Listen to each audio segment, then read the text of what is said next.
Welcome back. Our next story is part of a four-part series we're airing this week on a U.S. program that provides disaster relief and resources to first responders worldwide. VOA's Carolyn Turner tells us more.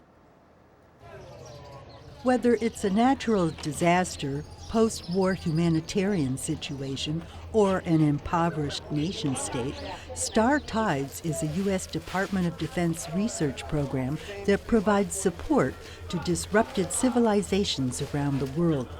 On exhibit in Washington, D.C. is infrastructure equipment that can be deployed for disaster relief efforts.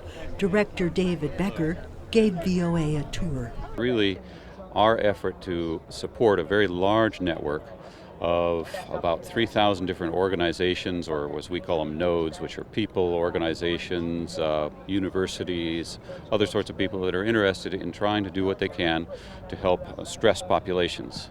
Stressed populations are people that are suffering from disasters, post-conflict, or even just very, very poor. Star Tides focuses on 8 different infrastructures that are universally needed when there is an emergency situation. One of these is power. We have one exhibitor here who has a very cheap, low-cost solar solution that's available for small villages.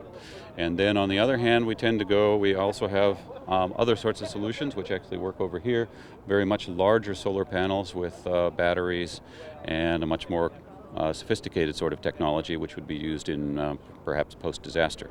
It is the mission of Star Tides to educate the civilian population and visitors from the disaster response community about the technology that is available. The Department of Defense normally does not respond immediately to disasters, but they are in fact the responders of last resort, as you've actually seen recently with the response to Ebola. When the civilian organizations were starting to become overwhelmed, they had to look for more resources, and they went for the Department of Defense and that sort of thing. When disaster happens, the Star Tides Expo provides visitors an opportunity to see technology in action and share ideas for humanitarian assistance. Links are being forged among the Department of Defense, the State Department, international organizations, NGOs, the business community, and academia. Well, and joining us now is VOA's Carolyn Turner to tell us more about the program. Welcome, Caroline. It's been some time. Good piece there, and we look forward to the other part of the series, the other stories part of the series. But in very few words, how can you describe this Star Tides program? Well, they describe it as a research program, but I really would describe it as a network, just like you said, all the 3,000 different international organizations around the world, including academia, private sector, U.S. government. Mm-hmm. Now, for someone out there, who probably hasn't followed so closely, they'll say, why is this important to us? Why should I pay attention? You never know when disaster will strike. It could be a natural disaster, it could be a post-war instability, it could be a food crisis, and community leaders need to know where to go to get help. Mm-hmm.